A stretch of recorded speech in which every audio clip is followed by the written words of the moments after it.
जय Shri Krishna. Welcome to my YouTube channel.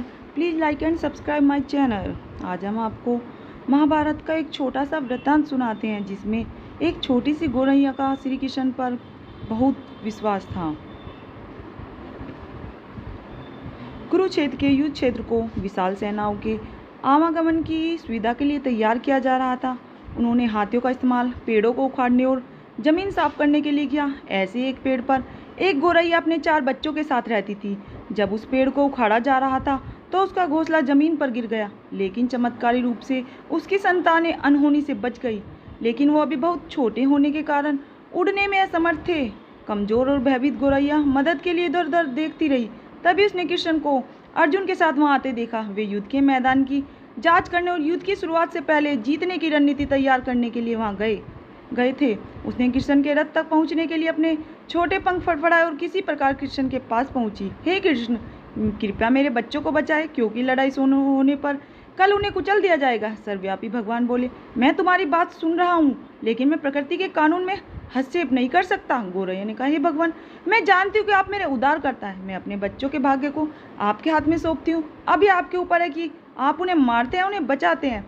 काल चक्र पर किसी का बस नहीं है। श्री कृष्ण ने एक साधारण व्यक्ति की तरह उससे बात की, जिसका आशय था कि वहाँ ऐसा कुछ भी नहीं था जिसके बारे में वो कुछ भी कर सकते हैं। गौरैया ने विश्वास और श्रद्धा के साथ कहा, प्रभु, आप कैसे और क्या करते हैं वो मैं नहीं जान सकती।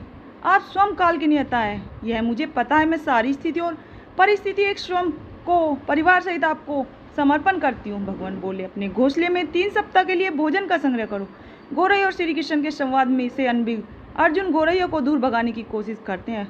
गौरैया ने अपने पंखों को कुछ मिनटों के लिए फुलाया और फिर अपने घोंसले में वापस चली गई। 2 दिन बाद संकेत घोष से युद्ध शुरू होने की घोषणा की गई। कृष्ण ने अर्जुन से कहा कि अपने धनुष और बाण मुझे दो।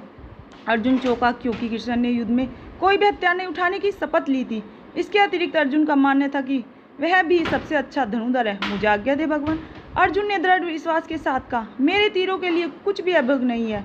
चुपचाप अर्जुन से धनुष लेकर कृष्ण ने एक हाथी को निशाना बनाया, लेकिन हाथी को मार के नीचे गिराने के बजाय तीर हाथी के गले की घंटी में जा टकराया और एक चिंगारी से उड़ गई। अर्जुन ने यह देखकर अपनी हंसी रोक नहीं पाई कि कृष्ण एक आसान सा निशाना चूक गए। क्या मैं प्रयास करूं? उसने स्वयं को प्रस्तुत किया। उसकी प्रतिक्रिया को नजरअंदाज करते हुए कृष्ण ने उन्हें धनुष वापस दिया और कहा कि कोई और कार्रवाई आवश्यक नहीं है। लेकिन केशव, अपने हाथी को क्यों तीर मारा? अर्जुन ने पूछा। क्योंकि इस हाथी ने उस गौरैया के आश्रय उसके घोंसले को, जो कि एक पेड़ पर था, उसको गिरा दिया था।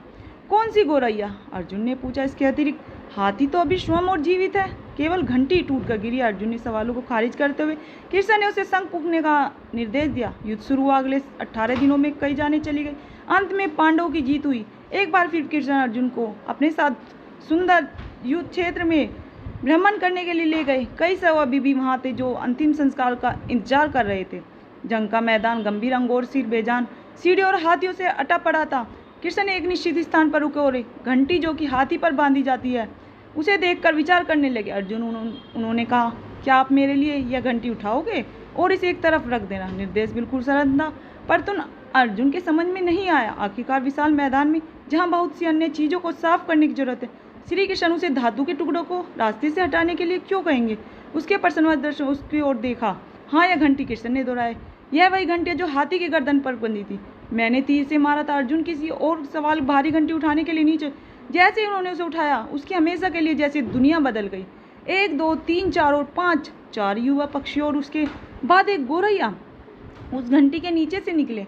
बाहर निकल के माँ और छोटे पक्षी कृष्ण के इर्द गिर्द मंडराने लगे। एक बड़े सुंदर से उनकी परिक्रमा करने लगे। 18 दिन पहले काटी गई एक घंटी ने पूरे परिवार की रक्षा की। मुझे क्षमा करे, कृष्ण। अर्जुन ने कहा, आपको मानव शरीर में देखकर और सामान्य मनुष्य की तरह व्यवहार करते हुए मैं भूल गया था कि आप वास्तव में कौन हैं। धन्यवाद।